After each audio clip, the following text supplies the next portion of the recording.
मार्कचं शुभवर्तमान अध्याय 8 वचन 1 ते 3 मी वाचतो, कान देऊन ऐका. त्या दिवसात पुन्हा एकदा लोकांचा मोठा समुदाय जमला होता व त्यांच्याजवळ खावयाला काही नव्हते.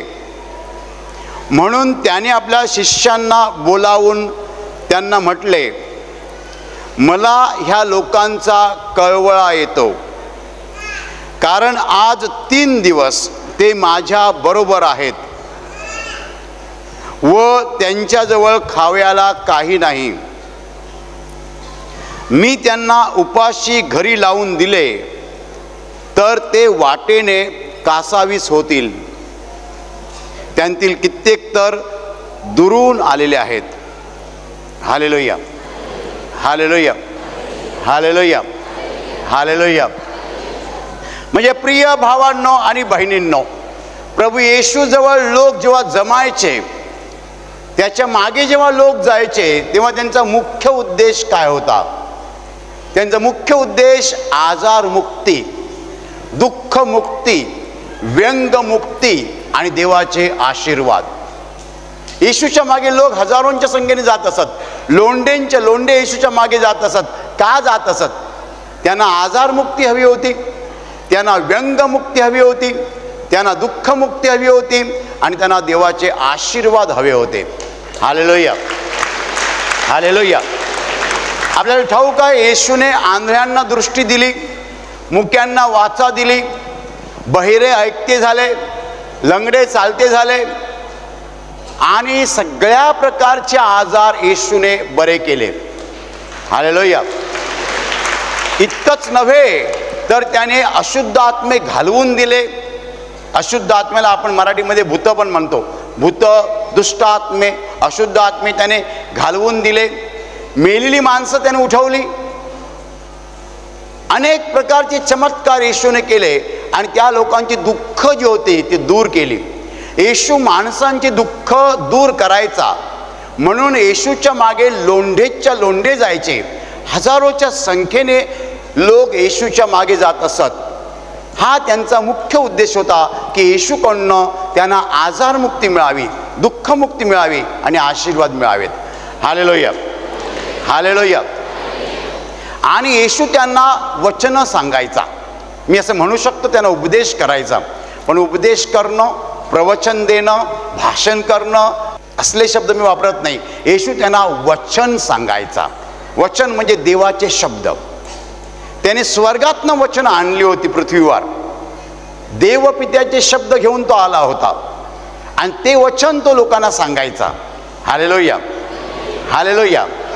आणि त्याच्या मुखातनं परमेश्वराची वचनं निघायची. त्याला आपण उपदेश म्हणू शकतो, प्रवचन म्हणू शकतो, मात्र भाषण म्हणू नये. Hallelujah, hallelujah.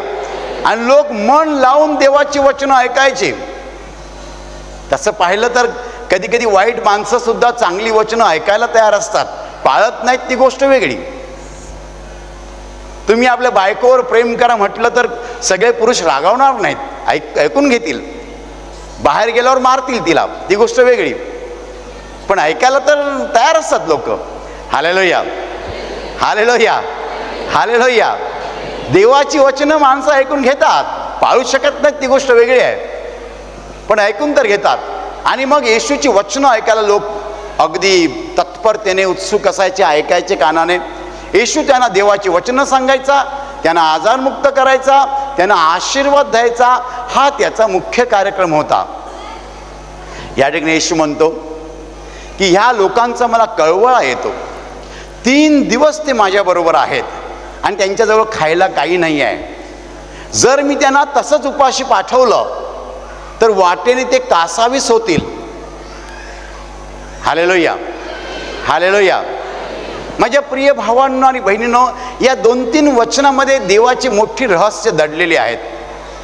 देव जेव्हा बोलतो तेव्हा ती सोन्याची खाण असते आणि त्याच्यातनं सोनं काढायचं असतं.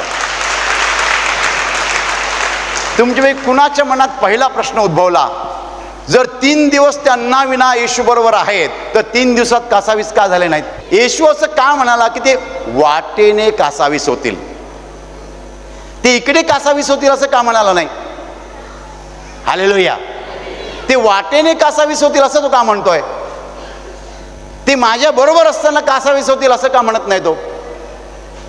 Hallelujah, hallelujah, hallelujah, hallelujah. माझ्या प्रिय भावांनो आणि बहिणींनो, या 2-4 वचनामध्ये सोन्याची खाण आहे आणि ते आज आपण सोनं बाहेर काढणार आहोत. हालेलुया.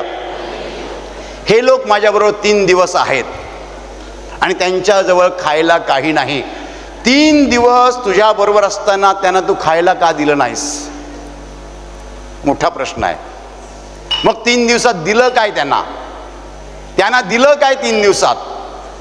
3 दिवसात त्यांना खायला दिलं नाही, मग दिलं काय? त्याने जे दिलं त्याला आपण म्हणूया आत्म्याचं अन्न. हालेलुया.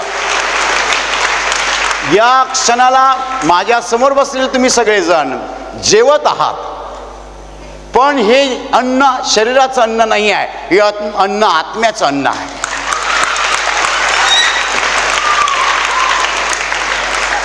हे आत्म्याचं अन्न आहे. देवाचं वचन जेव्हा तुमच्या हृदयामध्ये शिरतं, अंतःकरणामध्ये जातं, तेव्हा तुमचा आत्मा तृप्त होतो. काय तृप्त होतो? आत्मा तृप्त होतो. Man has a soul and a body, and soul has its own food and body has its own food. Hallelujah. माणसाजवळ शरीर आहे आणि आत्मा आहे, आणि शरीराला जसं अन्न लागतं तसं अन्न आत्म्याला लागतं. 3 दिवसामध्ये येशूने जे कार्य केलं ते आत्मिक कार्य आहे. त्यांना जे काही दिलं ते आत्मिक आहे, त्याचं वचन आत्मिक आहे. आणि माझ्या प्रिय भावांनो आणि बहिणींनो, हे येशूचं मुख्य काम आहे. हालेलुया. येशूने 3 दिवस त्याचं मुख्य काम केलं. त्याचं मुख्य काम काय? लोकांना आत्मिक अन्न देणं. माणसाला आत्मिक अन्नाची पहिली गरज आहे, आणि 3 दिवसाच्या आत्मिक अन्नानंतर तो बोलला की आता त्यांना शारीरिक अन्न पण द्यायला पाहिजे. Hallelujah, hallelujah. माझ्या प्रिय भावांनो आणि बहिणींनो, जेव्हा आजारमुक्ती होते तेव्हा ते सुद्धा आत्मिक अन्न असतं, कारण आपण औषधाने बरे होत नाही, फक्त देवाच्या वचनाने बरे होतो. हालेलुया. आणि म्हणून आजारमुक्ती सुद्धा आत्मिक गोष्ट आहे, शारीरिक नाही आहे. माणूस देवाच्या वचनाने बरा होतो, देवाच्या शब्दाने बरा होतो.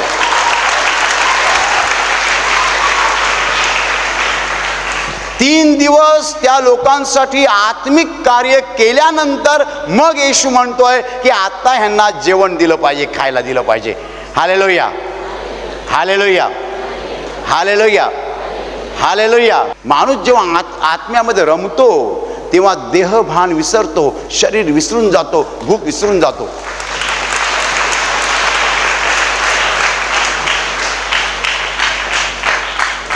म्हणून पहिली गरज आपली आत्म्याची आहे, शरीराची नाही. पहिली गरज. आणि आत्मा तृप्त झाल्यावरती शरीराची गरज कधी कधी जाणवत देखील नाही. देव म्हणतो जेव्हा तू आत्म्याचं कार्य करतोस तेव्हा तुझ्या शरीराची काळजी मी घेतो, शरीर महत्वाचं नाही आहे. शरीर महत्वाचं नाही आहे, शरीराच्या गरजा मी पुरवतो. The body is not important. The main thing that you have is your soul, your spirit. Hallelujah, hallelujah, hallelujah. 3 दिवस त्या लोकांना जाणवलं देखील नाही आहे की त्यांनी जेवायला पाहिजे, अन्न पाहिजे, भूक लागलेली आहे. त्यांना कळलं देखील नाही. कारण 3 दिवस ते काय पाहत होते? काय पाहत होते? आंधळे पाहतात, मुके बोलतात, बहिरे ऐकतात, मेलेले उठवले जातात. Hallelujah, hallelujah. माझ्या प्रिय भावांनो आणि बहिणींनो, कान देऊ नये का? जेव्हा आपण आत्म्यावरती चर्चा करतो, आत्मिक काहीतरी करतो, तेव्हा आपण देहभान विसरतो, शरीराच्या गरजा विसरतो, शरीराच्या इच्छा विसरतो, शरीरच विसरून जातो आपण. As if we don't have a body. जणू काय आपलं शरीर नाही आहे, जणू काय शरीर नाही आहे. आत्म्याचं कार्य कोणतं? देवाचं वचन. त्याला आपण प्रवचन पण म्हणू नये, उपदेश पण म्हणू नये, भाषण तर अजिबात म्हणू नये, व्याख्यान म्हणू नये. हे मी सांगतो ते देवाचं वचन. आणि मग आजारमुक्ती, सगळं देवाचं कार्य. त्याच्यामध्ये जेव्हा आपण मन रमवतो तेव्हा आपल्याला शरीराच्या गरजा जाणवत नाहीत. म्हणून 3 दिवस लोकांना भूक जाणवली नाही. हालेलुया. आणि येशू काय म्हणाला? ते वाटेने कासावीस होतील, माझ्या समोर ते कासावीस होऊच शकत नाहीत. ते माझ्या सहवासात असताना कासावीस होणार नाहीत. जेव्हा ते माझ्यापासून दूर जातील तेव्हा भूक जाणवायला लागेल, तेव्हा पोटात कावळे ओरडतील. कधी कावळे ओरडतील पोटात? जेव्हा ते माझ्यापासून दूर जातील. वाटेत कासावीस होतील. ते इकडे माझ्या समोर नाही होऊ शकत कासावीस. मी असताना समोर त्यांना भूक जाणवणार नाही, कारण माझं दर्शन त्यांच्यासाठी पुरेसं आहे.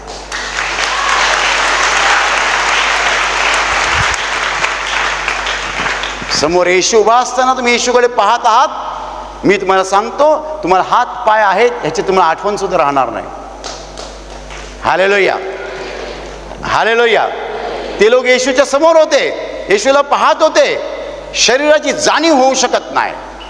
मराठीत आपण म्हणतो देह भान विसरणं, शरीराचं भान राहणार नाही.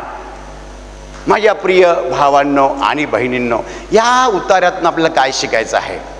महत्त्वाची गोष्ट, आज लोक एवढे कासावीस का झालेले आहेत? मोर्चा, आंदोलनं, उपोषण, आत्महत्या, ह्या सगळ्या शरीरातनं निर्माण झालेल्या गरजा.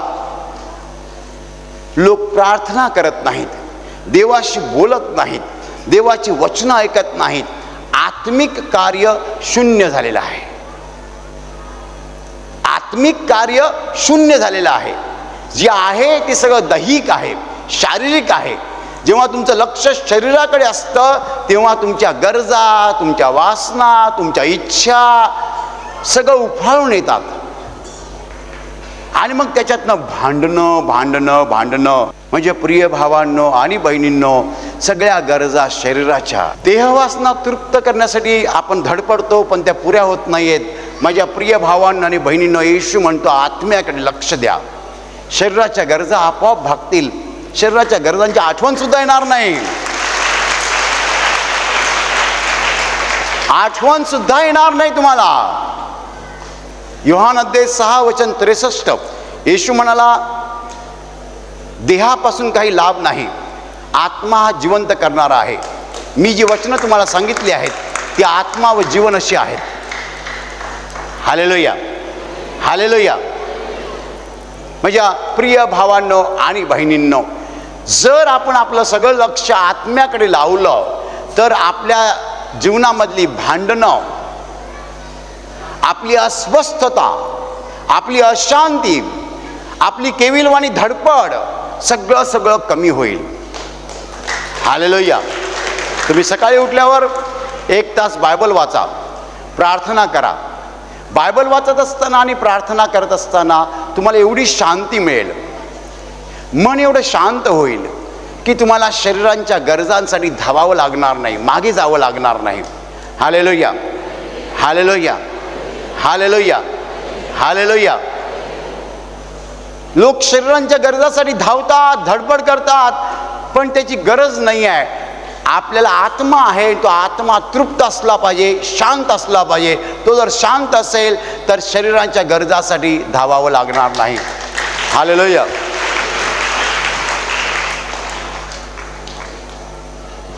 तुम्ही जर देवाच्या सहवासात राहिलात, आत्म्याच्या सहवासात राहिलात, प्रार्थना करत राहिलात, वचनं वाचत राहिलात, तर तुमच्या शरीराच्या गरजा आपोआप कमी होतील आणि मी तर म्हणेन नष्ट होतील. किती लोकांना आजारमुक्ती प्रवचन ऐकताना मिळालेली आहे. जे लोक शांतपणे प्रवचन ऐकतात त्यांचे आजार प्रवचनाच्या वेळेलाच निघून जातात. काही लोक साक्ष ऐकतात आणि टाळ्या वाजवतात, त्यावेळेला त्यांना आजार मुक्ती मिळते. इकडे गाणी बोलत असताना आजार मुक्ती मिळते. जेव्हा तुम्ही देवाच्या गोष्टीमध्ये रममाण होता तेव्हा देव तुम्हाला स्पर्श करतो, शरीर ठीक होतं. पुष्कळ वर्षापूर्वीची गोष्ट आहे. आशीर्वाद प्रार्थना केंद्रामध्ये बुधवारच्या दिवशी मी काउन्सिलिंग घेत होतो आणि एका बहिणीने मला सांगितलं, ब्रदर वेळ फार कमी आहे, तुम्ही वेळ घेता, तुम्ही पटापट काउन्सिलिंग करा. म्हटलं ठीक आहे. एक बंधू आला, तरुण बंधू, मला डायबिटीज आहे, ब्लड प्रेशर आहे, दमा आहे, TB आहे, पापा पापा बोलतोय आजाराची नावं. मग थांब, मला वेळ नाही, येशूच्या नावाने तुझे सगळे आजार निघून जावत. हालेलुया.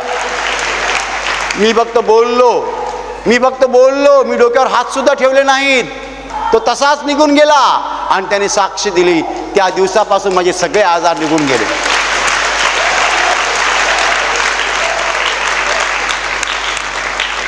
देव जेव्हा आपल्याला स्पर्श करतो असा, तेव्हा त्या स्पर्शाने आपल्या शरीरामध्ये जे काही वाईट आहे ते सगळं निघून जातं.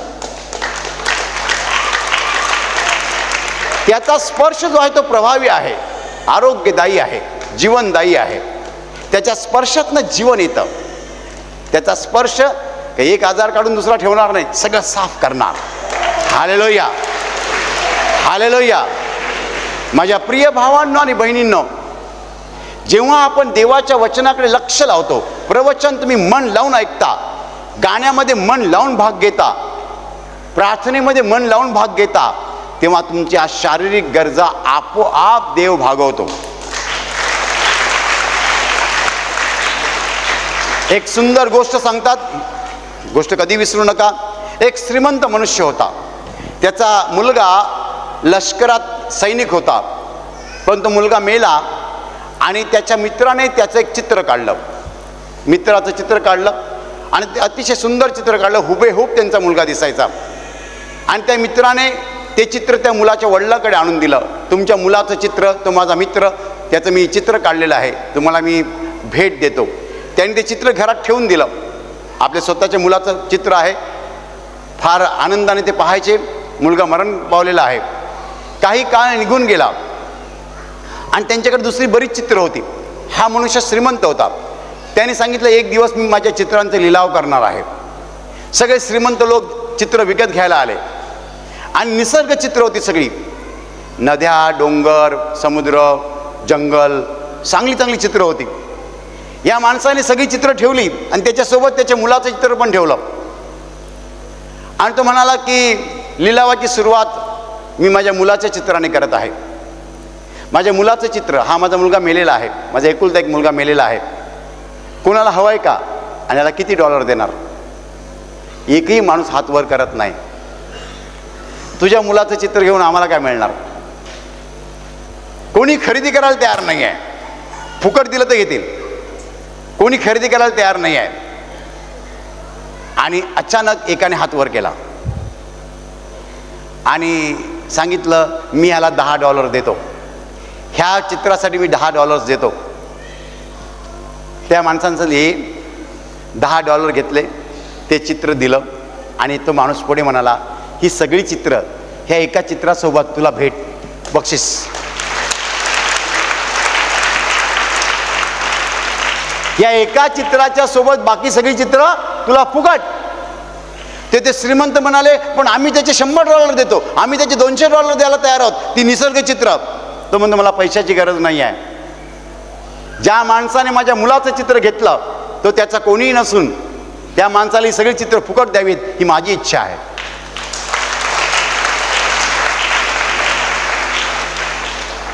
देवपिता म्हणतो, हा माझा पुत्र, जो कोणी घेईल त्याच्याबरोबर पृथ्वीचं राज्य आणि स्वर्गाचं राज्य मी त्याला फुकट देईन.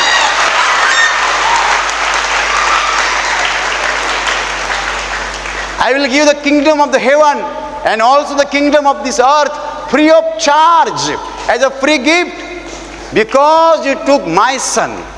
कारण माझ्या पुत्राचा स्वीकार तुम्ही केला. हालेलुया. हालेलुया. माझ्या प्रिय भावांनो आणि बहिणींनो, जेव्हा आपण आत्म्याकडे लक्ष लावतो, देवाकडे लक्ष लावतो, येशूकडे लक्ष लावतो, तेव्हा बाकीच्या सगळ्या गरजा ज्या आहेत त्या तो पूर्ण करतो, सहज पूर्ण करतो. हालेलुया. एखादा मनुष्याकडे कॅन्सरमधून बरा होतो. काय झालं? कॅन्सरमधून बरा झालो, पण नोकरी नाही अजून. अरे ज्याने कॅन्सरमधनं बरं केलं तुला, तू नोकरी देऊ शकत नाही, नोकरी देणार नाही. कॅन्सरमधनं ज्यानं बरं केलं तो नोकरी नाही देणार. Hallelujah, hallelujah, hallelujah. म्हणजे प्रिय भावांनो आणि बहिणींनो, जगिक गरजांकडे लक्ष लावू नका, दैहिक गोष्टींकडे लक्ष लावू नका. त्याच्याने काय होतं? त्याच्याने अतृप्तता येते. अजून माणूस अतृप्त होतो, अजून माणूस अतृप्त होतो, अजून माणूस अतृप्त होतो. मला एक म्हण आठवते, गाईच्या दुधात आईची ममता असते आणि तरुणीच्या प्रेमात द्राक्षासवाची मादकता असते. पहिलीने तहान भागते, दुसरीने तहान वाढते.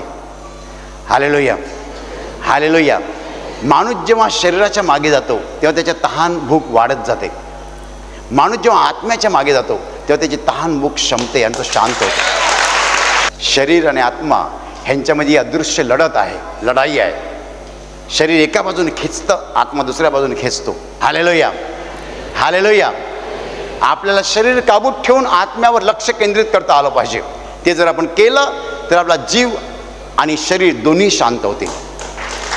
आणि आता मी तुमच्यासाठी प्रार्थना करत आहे. तुमचे डोळे मिठा आणि तुमच्या शरीराच्या ज्या भागाला आजार आहे त्या भागावर हात ठेवा. विश्वासाने हात ठेवा. प्रभू येशू स्वतः तुम्हाला स्पर्श करेल आणि एका क्षणात तुमचा आजार नाहीसा करेल. तुमच्या शरीरातील प्रत्येक आजार प्रभू येशूच्या पवित्र नावात नष्ट हो. तुमच्या जीवनातील प्रत्येक दुःख प्रभू येशूच्या पवित्र नावात नष्ट हो. आणि तुमच्यावर आणि तुमच्या कुटुंबावर प्रभू येशूचे महान आशीर्वाद होत.